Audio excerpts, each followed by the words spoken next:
Anies memang licin. Setelah sekian lama membiarkan aksi intoleransi dan kebencian yang mewarnai politik, sekarang dia mau cuci tangan. Berbagai upaya dilakukannya, misalnya dengan mencitrakan diri sebagai sosok yang nasionalis dan toleran. Padahal gelar bapak politik identitas yang diberikan netizen itu bukan omong kosong. Itu adalah ungkapan kekesalan masyarakat Jakarta terhadap perilaku plin-plan dan suka menjilat ludah sendiri. Gelar itu juga sebagai cap agar orang-orang tidak lupa dengan tingkah laku Anies di masa lalu. Bahkan menjelang akhir masa jabatannya, warga Jakarta ramai-ramai membeli karangan bunga. Mereka bersyukur Anies sebentar lagi tidak akan membuat masalah di Jakarta. Dengan berhentinya Anies sebagai gubernur, warga Jakarta sedikit bisa bernapas lega.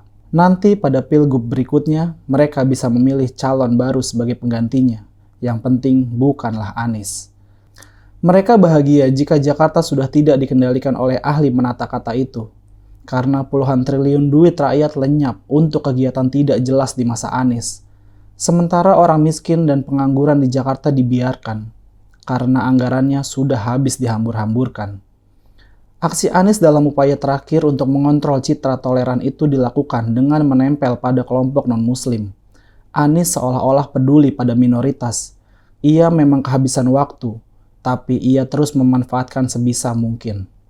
Misalnya ketika ia menghadiri acara peresmian gedung gereja Pentakosta di Indonesia, Jamaat Yordan Gading Geria Lestari, Cilincing, Jakarta Utara. Dalam peresmian gereja itu, Anies berpesan agar menjunjung tinggi kerukunan antar umat beragama. Ini tentu pesan yang ganjil jika menengok masa lalu Anies. Dia naik jabatan dengan memanfaatkan sentimen rasial dan agama. Anies memang tidak secara langsung menyebut Ahok dengan rasis, tapi Anies menikmati dan diam saja melihat pendukungnya tidak menyolati mayat, melihat pendukungnya mencaci dan mengancam akan membunuh Ahok. Anies bungkam pada aksi kezoliman, kebodohan, dan kebencian yang merambak di Jakarta. Karena dia merasa diuntungkan, Ahok hanya bisa dikalahkan jika sentimen etnis dan sentimen keagamaan digaungkan. Tiba-tiba saja, masyarakat di luar Jakarta berbondong-bondong melakukan demo berjilid-jilid. Mereka dikomando oleh kekuatan jahat yang sudah lama benci pada kejujuran Ahok. Sekarang Anies berlaga amnesia. Di gereja itu dia berkhotbah tentang kerukunan dan persatuan. Mestinya khutbah ini dia lakukan 5 tahun lalu, saat pendukungnya yang bengis merendahkan agama dan nalar sehat serendah-rendahnya. Mestinya nuraninya terketuk, meski dia diuntungkan. Harus ada pernyataan tegas yang menolak aksi banal itu. Karena dia manusia, punya nurani, punya rasa kasihan. Tapi semua itu tidak dilakukan. Anies menikmati kekuasaan yang dibangun di atas kubangan kebencian dan perpecahan rakyat Jakarta.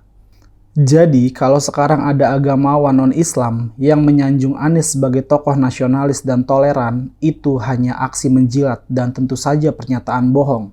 Jejak digital Anies sangat panjang, jejak digital pendukungnya juga sama saja. Bangsa Indonesia tidak boleh ikut-ikutan amnesia seperti Anies. Kita harus menolak lupa, karena itulah satu-satunya cara untuk melawan kezoliman.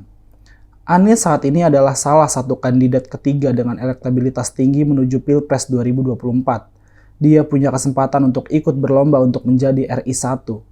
Meski belum memilih dukungan partai, oleh karena itu ada kesan dia ingin mencuci dosa masa lalunya. Semua perbuatan anyir dan pengecut dalam proses perebutan kekuasaan di 2017 itu. Pilpres 2024 mungkin sekali akan meniru jalannya di Pilgub. Jakarta 2017 jika Anies ikut berlaga. Indonesia harus diselamatkan. Cukup hanya dengan menolak lupa, cukup untuk terus mengingat dosa-dosa politik yang telah diperbuatnya.